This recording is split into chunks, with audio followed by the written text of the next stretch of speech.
Every year, the tech world waits for Google's A series to drop because it usually represents the best bang for your buck in the entire smartphone market. But in 2026, the Pixel 10a is facing a bit of an identity crisis. On paper, $499 sounds like a steal for a brand new Pixel.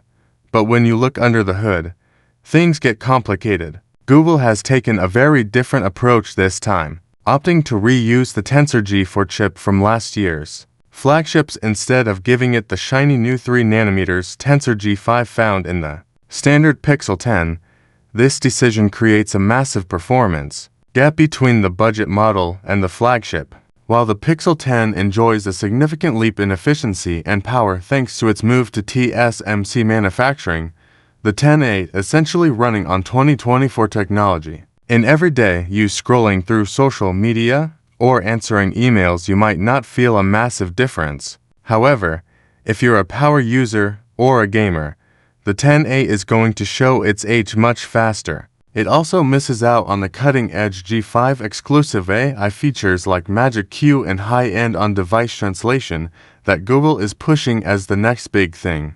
That being said, there is a silver lining. Even with the older chip, the Pixel 10a is still a camera-first phone. It uses the same 48-megapixel main sensor as the more expensive models, and Google's computational photography remains the best in the business for under $500.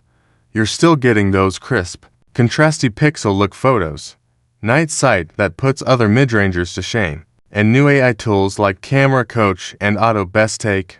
Plus, Google is sticking to its promise of 7 years of software updates, meaning this phone is technically supported until 2033. The real challenge for the Pixel 10a in its own specs, but the competition and even Google's own older phones. If you can find a Pixel 9 Pro on sale, or if you already own a Pixel 9a, the 10a feels like a sidestep rather than a step forward. It's a great choice for someone coming from a 4-year-old phone who just wants a reliable camera and a clean Android experience. But if you are hoping for a mini flagship, the $500 price tag might feel a little steep for a device that's essentially a greatest hits album of last year's parts.